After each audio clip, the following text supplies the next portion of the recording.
Hello friends, स्वागत है आप सभी का आपके अपने YouTube channel the next topper. दोस्तों, जैसा कि पिछले क्लास में हम लोग जो है कि कुछ आवेश के बारे में जो कि चर्चा किए हुए थे ना। आवेश क्या होता है, आवेशन क्या होता है, प्रेरक द्वारा आवेशन क्या होता है, संपर्क द्वारा आवेशन क्या होता है, घर्षण द्वारा आवेशन क्या होता है ना। यदि आप लोग जो कि फर्स्ट लेक्चर जो कि नहीं देखे हैं तो जाएंगे और जो है कि प्ले लिस्ट में जो कि मिलेगा वहाँ पे, और वहाँ पे जो कि देख लेंगे फर्स्ट लेक्चर। इसके बाद जो कि इस वाले वीडियो को देखेंगे। चलिए हम लोग इस वाले वीडियो को स्टार्ट करते हैं। देखिए, तो सबसे पहले जो है कि इस वाले टॉपिक में जो हम लोग बात करने वाले हैं वो है हम लोगों का आवेश का क्वांटमीकरण सिद्धांत। देखिए दोस्तों, आवेश का क्वांटमीकरण सिद्धांत क्या होता है। तो हम लोग दोस्तों पिछले वाले क्लास में ये पढ़े हुए थे कि यदि किसी भी वस्तु से इलेक्ट्रॉन यदि जो कि जाता है, यदि किसी भी वस्तु से इलेक्ट्रॉन यदि जाता है तो उसके ऊपर जो कि चार्ज कैसा आ जाता है, प्लस चार्ज आ जाता है। और यदि किसी कोई वस्तु एक इलेक्ट्रॉन को यदि ग्रहण करता है तो उसके ऊपर जो कि चार्ज कैसा आ जाता है, माइनस चार्ज आ जाता है। हम लोग आवेश देखे थे दो तरीके का होता है, एक जो कि धन आवेश होता है, एक होता है ऋण आवेश ना। जैसे जो कि किसी भी वस्तु के ऊपर इलेक्ट्रॉन आया तो उसके ऊपर ऋण आवेश आ जाएगा, और किसी भी वस्तु से इलेक्ट्रॉन निकला तो वो कैसा हो जाएगा, धन आवेश हो जाता है, धन आवेशित हो जाता है। ठीक है, देखिए हम लोग दोस्तों आवेश का क्वांटमीकरण क्या होता है। अगर मान लेते हैं कि ये एक जो कि वस्तु है, इस वस्तु पे सपोज मान लेते हैं कि एक इलेक्ट्रॉन जो कि आया, ठीक है, इलेक्ट्रॉन जो कि इस वस्तु के ऊपर आया। और जैसे इस वस्तु के ऊपर इलेक्ट्रॉन आएगा तो इलेक्ट्रॉन आने के बाद ये वस्तु के ऊपर कितना आवेश आ जाता है, इसका पता हम लोग आवेश क्वांटमीकरण सिद्धांत के अनुसार लगाते हैं। या फिर दूसरी पॉइंट में हम लोग बात करें कि अगर कोई एक वस्तु है इस तरीके से, और इस वस्तु को से जो है कि एक इलेक्ट्रॉन सपोज बाहर निकल जाता है, इलेक्ट्रॉन इसके ऊपर से क्या होता है, बाहर निकल जाता है, तो इस वस्तु को ऊपर कितना धन आवेश आ जाता है। आवेश तो धन आवेश आएगा, लेकिन वो कितना आएगा वो जो है कि पता हम लोग आवेश के क्वांटमीकरण सिद्धांत के अनुसार लगाएंगे। देखिए यहाँ पे अगर जब भी जो कि इलेक्ट्रॉन जो कि जाएगा तो आवेश की अगर हम लोग गणना करना चाहें कि आवेश जो कि कितना आएगा, आवेश बराबर में जितना इलेक्ट्रॉन जो कि स्थानांतरित हो, जितना इलेक्ट्रॉन यहाँ से गया, इसके इस वस्तु के ऊपर जितना इलेक्ट्रॉन गया, अगर मान लेते हैं कि सपोज कि एक इलेक्ट्रॉन गया, अब इलेक्ट्रॉन जाएगा तो उसके ऊपर जो चिन्ह कैसा हो जाएगा, माइनस चिन्ह हो जाएगा। और इनटू में वो एक इलेक्ट्रॉन का आवेश, एक इलेक्ट्रॉन का आवेश ना। तो अगर मान लेते हैं कि इस वस्तु के ऊपर दो इलेक्ट्रॉन गया तो माइनस में दो गुणते एक इलेक्ट्रॉन का आवेश, एक इलेक्ट्रॉन का आवेश ना। और एक इलेक्ट्रॉन के ऊपर आवेश आप लोग को पता होगा, आप लोग 11th में जो पढ़ कर गए होंगे, कितना एक इलेक्ट्रॉन के ऊपर जो आवेश होता है वो आपका होता है 1.6 × 10⁻⁻⁻90 कूलम। ठीक है, ये आपका जो एक इलेक्ट्रॉन के ऊपर आवेश होता है, 1.6 × 10⁻−19 कूलम आपका आवेश होता है। ये जो है कि आप किसी भी वस्तु के ऊपर इलेक्ट्रॉन गया तो वो इस तरीके से, यदि किसी भी वस्तु से इलेक्ट्रॉन यदि निकलता है तो उसके यदि आवेश की हम लोग गणना करना चाहें तो वो आवेश बराबर जो कि कितना होगा, एक इलेक्ट्रॉन गया है तो प्लस चार्ज आएगा, और इलेक्ट्रॉन जो कि एक इलेक्ट्रॉन गया, अब गुणते में एक इलेक्ट्रॉन का आवेश। अगर दो इलेक्ट्रॉन गया है तो हम जो कि दो कर देंगे, तीन गया है तो तीन कर देंगे ना। तो आवेश तो टोटल अगर नेट अगर हम लोग टोटल यदि आवेश यदि लिखना चाहें तो Q बराबर हम लोग लिख सकते हैं, इलेक्ट्रॉन अगर किसी भी वस्तु पर जाएगा तो उसके लिए जो कि माइनस चिन्ह, और किसी भी वस्तु से इलेक्ट्रॉन जाएगा तो उसके ऊपर प्लस चार्ज हो जाएगा।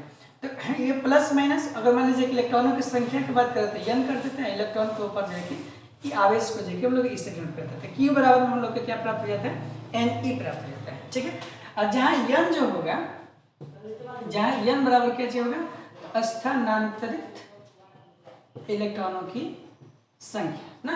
स्थानांतरित करने का मतलब ये होगा कि इलेक्ट्रॉन वहां पे आ भी सकता है या फिर इलेक्ट्रॉन वहां से जा भी सकता है ना। जैसे जो कि और n का मान जब भी होगा तो वो एक जगह पूर्ण संख्या में होगा, 1 2 3 4 5 करके होगा, इस तरीके से होगा। कभी ऐसा नहीं कि जो कि किसी भी वस्तु के ऊपर इलेक्ट्रॉन जो कि 3.5 चला गया या फिर जो कि 4.5 इलेक्ट्रॉन जो कि उस पर जो कि चले गए, तो ऐसे कभी नहीं होता है ना। जैसे सपोज इसको हम लोग एक एग्जाम्पल समझ लेते हैं। अगर मान लेते हैं कि आपको जो है कि आपके सामने एक प्लेट है, ठीक है, अब वो प्लेट खाली नहीं है, ये बात जो कि ध्यान रखिएगा। इस प्लेट में एक बहुत अच्छा चीज भरा हुआ है। अगर इसको देख करके आप लोग अंदाजा लग गया होगा कि हम क्या कहने वाले हैं ना, लड्डू ना, लड्डू कुछ ठीक नहीं, रसगुल्ला इसमें भरा है। अरे बाप रे, ये क्या हो गया, रसगुल्ला ना। हाँ, इसमें क्या भरा है, रसगुल्ला भरा है, ढेर सारा। अब आपको जो है कि ऑप्शन दे दिया जाए कि आप इसमें से लीजिए ना। अब ये तो अब समझ ही रहे होंगे आप लोग ना, लेने की बारी आ गया, इतना बड़ा ऑफर कहाँ मिलेगा